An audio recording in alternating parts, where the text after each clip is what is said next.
suddenly the rhythm sections come back and, we're back on track, as it were. Sounded great. Let's have a little listen to that bit again.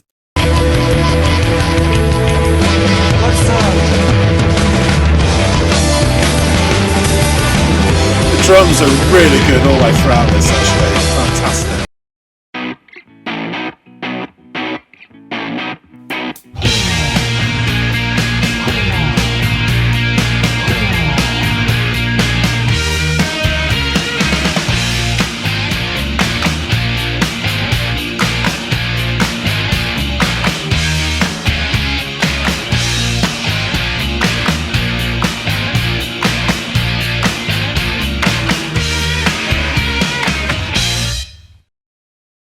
Hey everybody, and welcome to another episode of the Audiophiles, you bugger!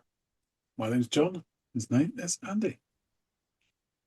She cuts her hair and calls his name, wishing everything could be the same like when she had him. More on that later. But first, we have a track to listen to selected by Andy. Andy, what have you got in store for us all today? Well, John, I think you know this by now that there have been these little missions that we have on this channel to introduce to certain bands or certain sounds. And for instance, the Midwest emo kick, where I'll every occasionally bring bands that fit that subgenre, or the post-hardcore and hardcore scenes from the Mid-Atlantic, whether it's Philly, DC, or Baltimore, bringing those kind of bands. And another one that I've always kind of gone back to the well on is this group of late 80s, early 90s alternative rock or grunge bands that somehow got lost in transmission between here and there, as you guys were inundated with more of the face of that movement, I guess, kind of like Nirvana, and the movement before that in the Pixies. But here is a band that sort of fits that mold, and they're called Love Battery. Are you familiar with Love Battery at all? I'm not familiar with them. I know of them. Sub Pop band, Yeah, well, Seattle. yeah, that neck of the woods for sure, absolutely. Um, so yeah, In fact, I think I've got somewhere.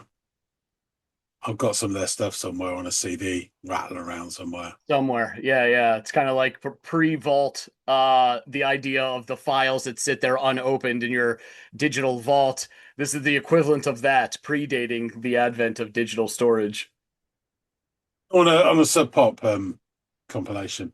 Yeah, that you just haven't Almost. listened to, or Oh yeah, and a been, yeah, long, yeah. long time.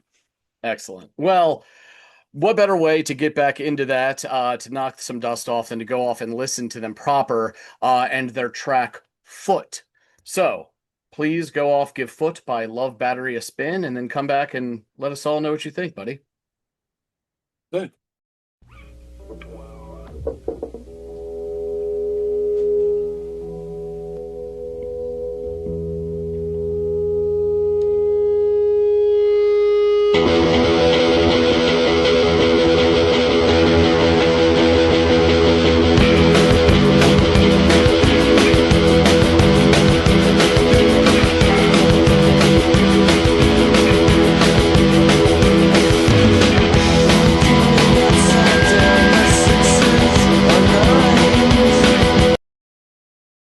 Really interesting start. Some odd studio mutterings, and then this very slow. Well, for a 3.5 minute song, quite a slow fade up of a single strangulated note, feedbacky type thing, and then into the song.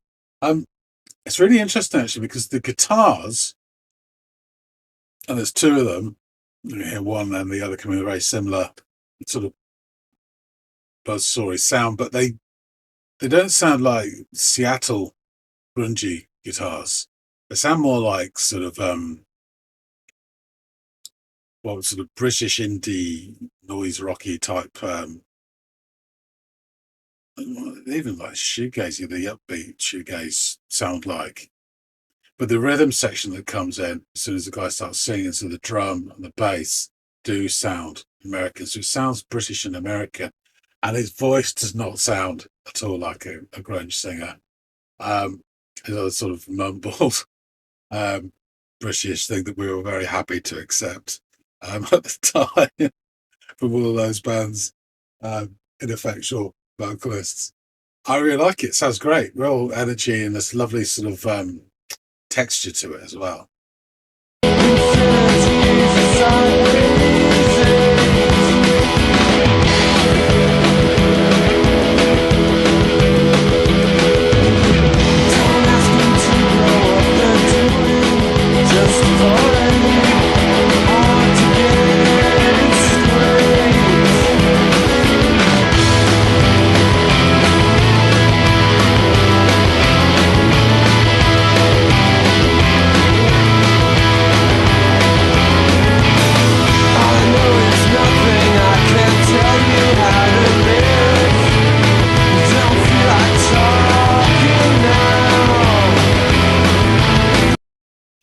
You notice, so one of the guitars has sort of slipped its moorings and is doing his own thing on this side, riffing away. Sounds great.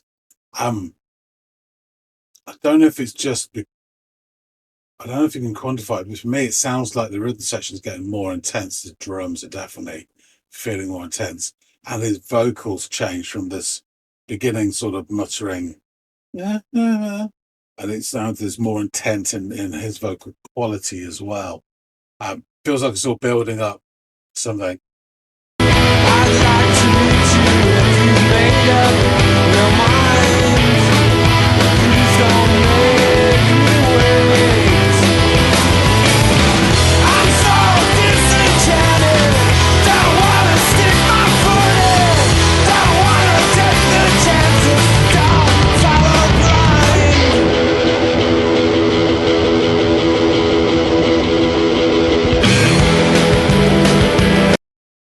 You seen that was a chorus. A little bit more sort of grunge singer shouty, and funny enough, I could understand that, whereas I couldn't have said it before. I'm so disenchanted. Yeah, don't want to stick the boot in. Just want to take chances and don't follow blind. And there's a really nice sort of rhythmic drumming as on that line, and then we get this guitar in isolation that sounds like almost sounds like a motorbike doing a wheelie, and then a squeal, and we go back into it. This sounds great, and it's got great energy as well. This is the sort of grungy stuff that I really liked, actually. Yeah, this is good stuff.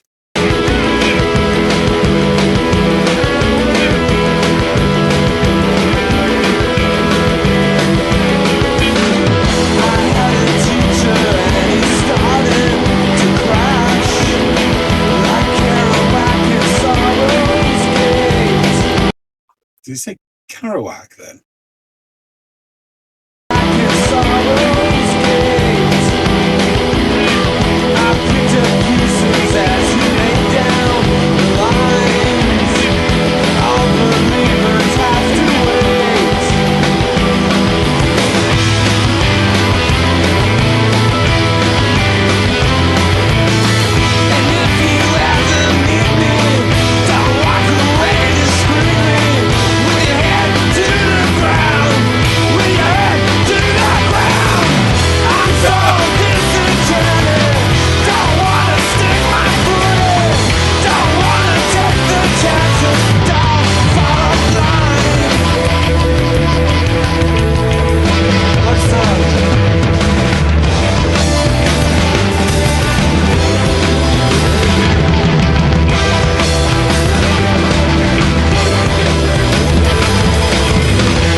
Bloody love that. That was fantastic.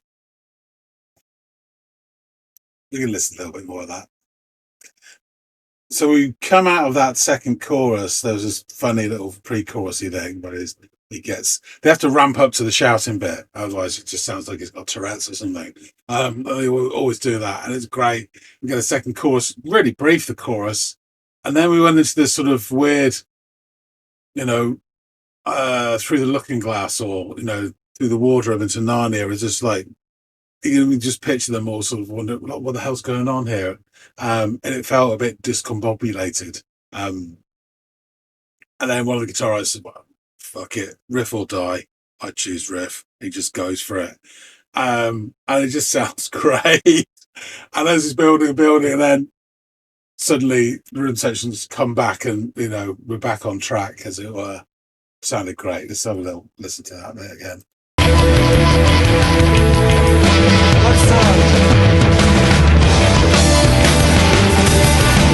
The drums are really good all the way throughout this, actually. Fantastic.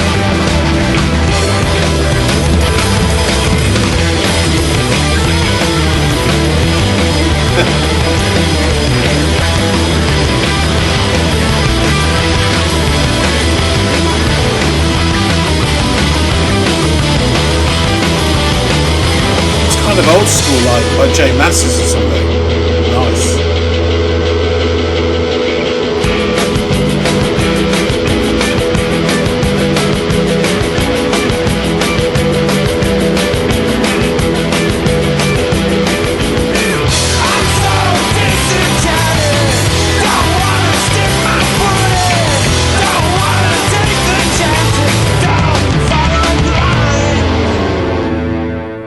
Wowza.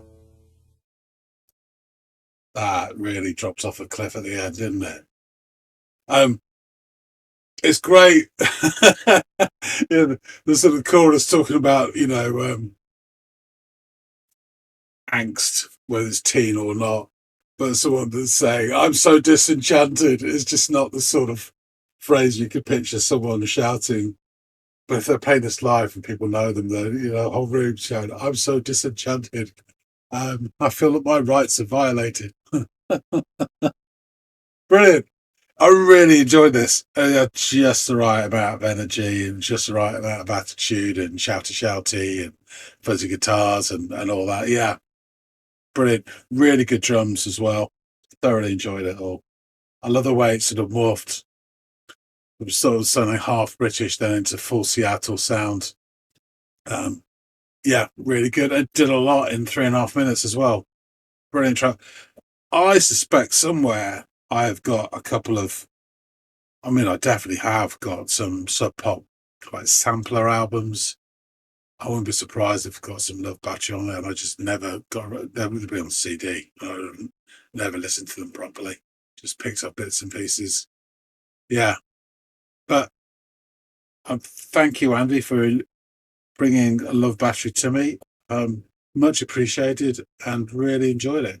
So let's find out a bit more. Let's go back and chop it up with Andy. All right. So you have returned, John. What do you say of the song Foot by Love Battery? Yeah, I think I said in the reaction after listening to it, I'm pretty sure I've got somewhere on a Sub Pop sampler Love Battery. I've heard the name. I may or may not have listened to it. I couldn't tell you which song it was, but I'm almost certain that there was some sort of Love Battery on them. I used to have quite a few Sub Pop samplers. They used to To be put them out quite fair, regular. as well, they should have been featured on any kind of album fitting that description. So it would make Yeah, sense that you have that. And I know it's funny you mentioned this off camera before we even started recording, a little peek behind the curtain, but how at one point in your youth, if it came from Sub Pop, you'd at least give it a go. You know what I mean? Because they were batting like almost 1,000 at that point in that little pocket of the late 80s and 90s. So yeah. it would make sense that in your search for new music from over here, that they would somehow, land on you. I was going to be stunned if you hadn't heard of them at least. So Anyway, song starts with a couple of like little studio noises. And it always makes you feel like you've stumbled into something intimate. I quite like that. And then we get a slow fade in. When I say slow, I mean it's probably 10 seconds, which is quite a lot for a 3.5 minute song. yeah. I mean, quite amazing. So it begins with this single flayed note that turns into a sort of hectic buzzsaw riff. The the sound of this is busy and industrious. And I've always had it in my head that Seattle's, is it a big logging area? Is it to do with There is a wood lot and timber? of timber jacks. In fact, like Oregon and Washington both are, and even parts of Northern California, that whole Pacific Northwest area is a big logging area for sure. Yeah. So the sound of this buzzsaw sound, immediately put that scene with the wood chipper and Fargo into mind. Um, but that's just how my brain works, and that is why I refuse to do a Rorschach test. Um, so we a genetically linked sound joins them from another guitar. So you've got very similar stuff going on, just slightly different. With a certain understated menace. Mm. They sound like they're beginning to form a new gang for the film Warriors. Instead of like the baseball players or whatever, these one would be decked in red and black flannel lumberjack shirts, tatty Yeah. denim, and combat boots. And they'd have to Um, have a better name than the Orphans, which I think was that gang's name. You know what I mean? There was that one gang that was the Orphans or whatever. It's like, uh well, it will be the Disenchanted. Anyway, get back to that. Then comes the rhythm section. Um, the bass is totally steering the ship, really, in terms of how this song goes, while also holding down the beat along with the drums. But it's having a real full, yeah. hand on the tiller. Um, but it has a real nice sort of traveling feel to this thing, and it's really interesting. You could almost split the sound in half. So the guitars, although they have the buzzing sound and everything, but uh, it's more of a British sound. I'd say Oxford rather than Seattle. But then the singer and the rhythm section is very American. So that's the two combined. But it's very interesting sound. And not what I was expecting.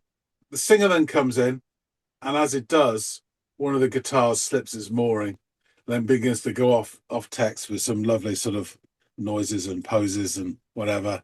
And this develops into more riffs that's going to slide over the top of the track and add an extra layer.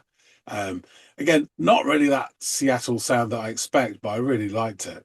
Really liked it a lot. The singer as well does a really good impression of those faint, half-assed vocals that we enjoy so much over here in the early 90s. But slowly, you can hear a more American delivery coming through. Not enough to have any bloody clue what he's singing, but that's never stopped me before. And then around the minute mark, you can just feel there's not necessarily a step, but you suddenly realize that the music is slightly ramping up a notch. The guitar riff in the left channel is definitely going a bit more, and the voice starts to match it and becomes more forceful over the next 30 seconds or so until we reach what I believe is the chorus and full grunge vocals. I did say in reaction, I think this is building up to something, and hey presto, it does. And curiously enough, when he starts to do his sort of grunge, shouty screech, I can actually understand him better, which is very funny. And he says, "So I'm so disenchanted. Don't want to stick my foot in. Don't want to take the chances. Don't follow blind." That last bit is a "don't follow blind" is quite an interesting line, but it's drummed through that really nice. It's full, energetic, gets the blood flowing as the music and the drums pound. Um, really, really enjoyable chorus.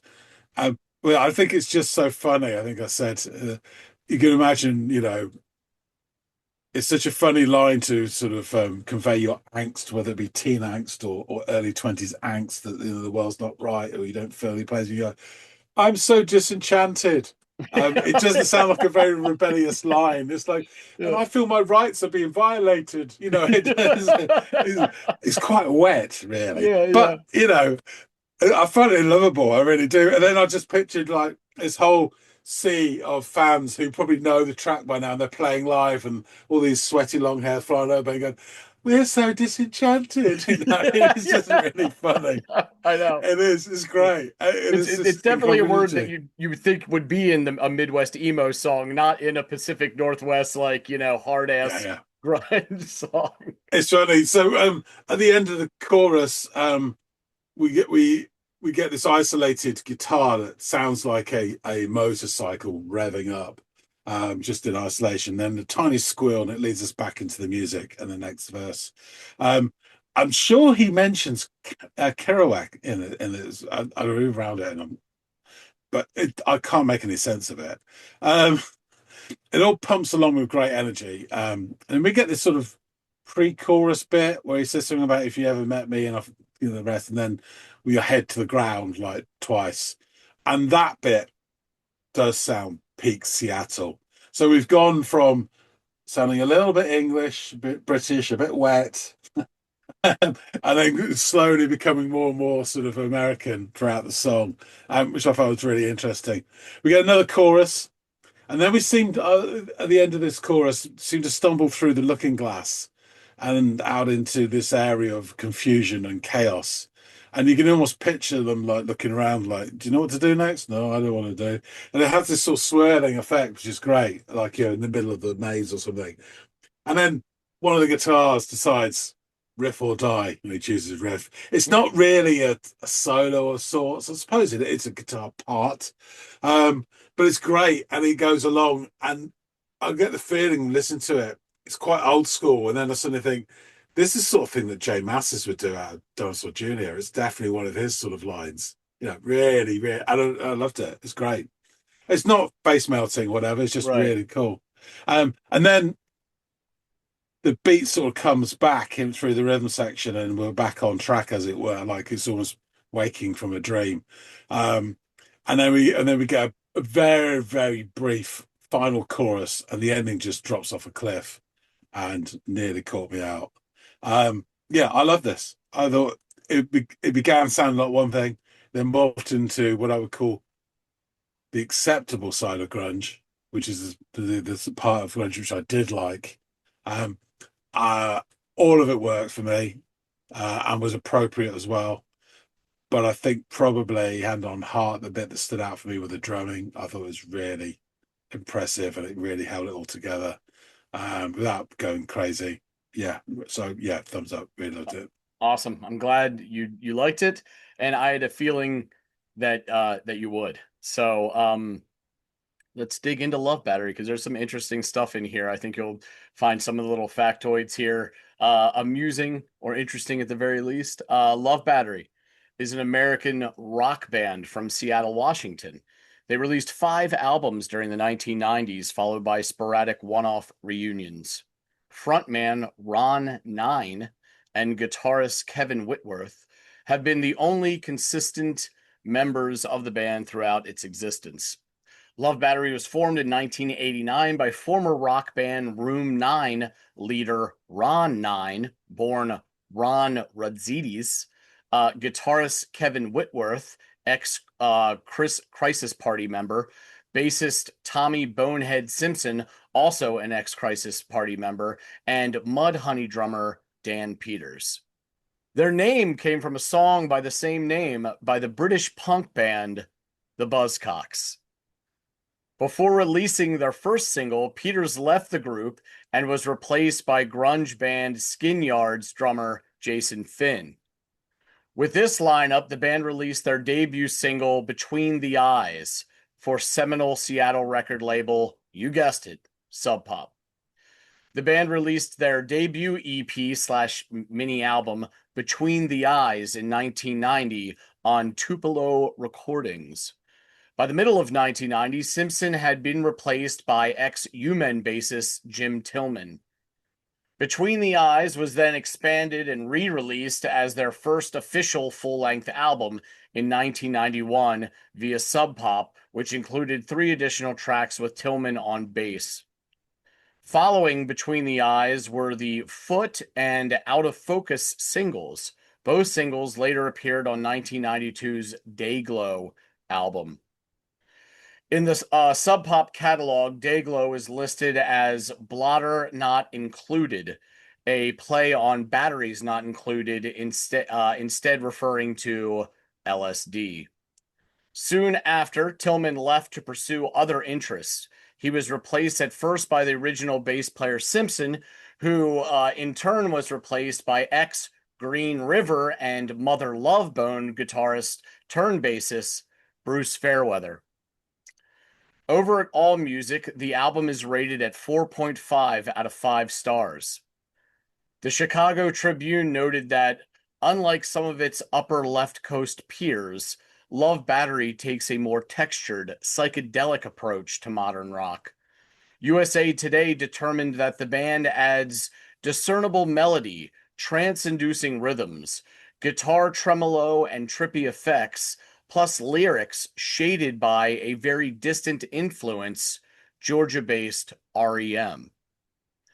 The Seattle Times deemed the music a dense, psychedelic tinged sound that has more in common with English dream pop movement of My Bloody Valentine and Ride than that of the Seattle grunge sound of Mudhoney and Tad. The Columbus Dispatch called the album the right mix of 60s garage psychedelia and Neil Young style music as primal scream therapy. So interesting. You noted the aspects of this that sounded very British to you or very English to you. And what one of the writers was quick to point out is that it had more in common with some of the music coming from over there just before this time, rather than it did its contemporaries out of Seattle at the same time. So interesting observation by both you and the critic. All right, so these lyrics. I'm going upside down. My sixes are nines. Infinity's a sideways 8. Don't ask me to grow up. I'm doing just fine. Hard to get it straight. I know there's nothing. I can tell you how to live. Don't feel like talking now. I'd like to meet you if you made up your mind. Please don't make me wait. I saw a Disenchanted.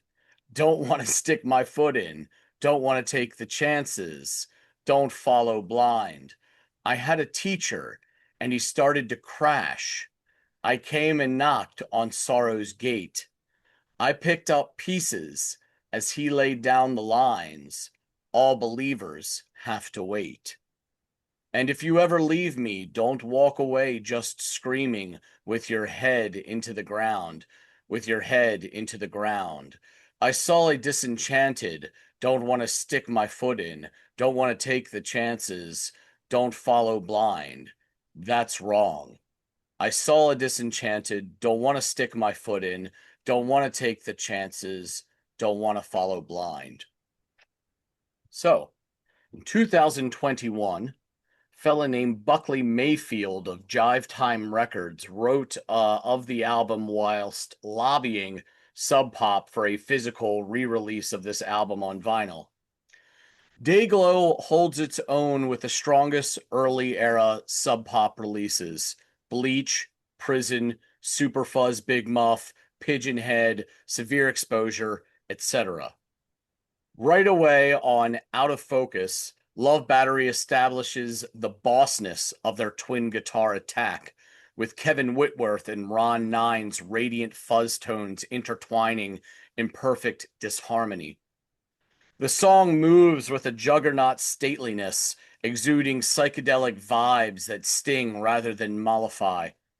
Nine's exasperated vocals are like a less abrasive cousin to Kurt Cobain's. He even had the Nirvana frontman's blonde hair, making Love Battery's lack of commercial success seem like a cruel conspiracy. I mean, listen to Foot, with its speedy, surging rock geared to put said appendage to the pedal to the heavy metal. More exhilarating than Rusty Cage and Even Flow combined. It should have been a hit, but maybe it was too exciting for radio. Damaged wows with a woozy slide guitar motif that leads into a riff chord progression that alludes to Pink Floyd's Astronomy Domain, and a Whitworth 9 guitar army proves it's just as mighty as that of Mark Arm and Steve Turner. In 1993, the Far Gone album appeared, which to many was considered a disappointment following Dayglow's critical success. Initially, Far Gone was to be released by Polygram Records, but due to contractual problems with Sub Pop, Far Gone was dumped by the major label. Instead, an inferior rough mix of the album was released by Sub Pop, a problem with Love Battery's that they plan to rectify by remixing and reissuing, but never did. Following the Far Gone fiasco, Love Battery signed with Atlas Records in 1994, releasing the Nehru Jacket single later that year. It contained two songs that also found their way onto the band's Straight Freak Ticket 1995 album, which was also released on Atlas. However, the label failed to promote the band and the album properly, which resulted in poor sales. In 1996, Love Battery was featured in the documentary Hype, chronicling the rise of the Seattle grunge music scene. A clip was shown of a live performance of Between the Eyes. Shortly thereafter, Finn left the group to focus on the Presidents of the United States of America, a band that attained mainstream success by 1996. So, in a very weird English way, you're seeing all the bands that branched off of this. You know, we've talked about it with so many bands that you've cited in the past, but between Mudhoney and, Presidents of the United States of America, among several others listed here, just Mm. kind of that same thing going on. A prolonged period of uncertainty ensued following Finn's departure. Initially, Finn's technician from the Presidents of the United States of America, ex-Posies, and Fastback drummer Mike Musburger had joined on drums. He was then replaced by original drummer Peters by 1997. The band returned to an independent label, Let Down Records, for the Snipe Hunt release in 1998. Later that same year, CZ Records released Love Battery's fifth album, Confusion A Go Go. Following the release of Confusion A Go Go, Love Battery ceased touring on a full-time basis. A few one-off performances were made between 1999 and 2002, which featured the return of Simpson on bass and Finn on drums. After a handful of live shows in 2002, the band quietly entered an extended hiatus for the first time. After a prolonged period of inactivity, the band played their first show in 4 years on June 23rd, 2006, at Numos in Seattle, Washington. The then current lineup consisted of Nine, Whitworth, Simpson, and Musburger. The band reunited amidst the individual members' other projects to perform at The Mix in Seattle, Washington on October 22nd, 2011. The next year, they performed in venues such as Lo-Fi Performance Gallery on May 19th, the Mural Amphitheater on August 20th, and the Comet Tavern on September 29th. The Dayglow lineup of Love Battery, Nine, Whitworth, Tillman, and Finn, reunited in 2018 to play the Dayglow album in its entirety at several Seattle shows. In late 22, a Love Battery album got remastered for the first time at Jackpot Records, who handled the Dayglow reissue on vinyl. The Dayglow lineup also reunited for a one-off performance in October of the same year as well, and in 2024, Love Battery was announced as a headliner on the second stage of Seattle's Freakout Festival, which also included the return of Fairweather on bass. So it would appear that the lobbying came to fruition. So yeah, there you go, John. A lot of crossover into some bands I knew you were familiar with. I mean, there was Allusions to Green River on here as well, which I introduced you to, and I think was a big hit with you. I guess that was last year, wasn't it? Yes, yeah, it Yeah. was. Yeah. So, yeah, interesting stuff. I'm really glad you like this, and I thought you would, but it's always nice. Now you're gonna have to scrounge around and see if you can find that Sub Pop CD or whatever that you have that may or may not include Yeah, some Love Battery. I mean, they used to be. To be fair, they used to bung out quite a few like sampler albums, so pop, Yeah. and there's all sorts of shite on there amongst the good stuff as well. But Yeah. there's a lot of good stuff. But as the years went on, the quality got slightly less and less. Yes. Yeah, it deteriorated. You're right. You're right. You know, That's awesome. yeah. Well, thanks for giving it a go. Guys out there in the listening audience, please know what you thought of the song Foot by Love Battery. If there's other tracks by them that we should check out, which I'm sure there are, feel free to shout them out in the comments field below. Or any other act or song that you have in mind that you'd like us to give a listen to on the channel. just give it a shout. If one of us isn't familiar, at least one of us isn't familiar with it, it'll certainly make the ranks of songs that feature on a future Friday episode. And please also like, share, and or subscribe if you haven't done any or all of those things. It does help us here at the channel, and we really do appreciate it. All that out of the way, hopefully John and I will catch all y'all in growing numbers on the next installment of the Audiophiles. We'll see you later, guys.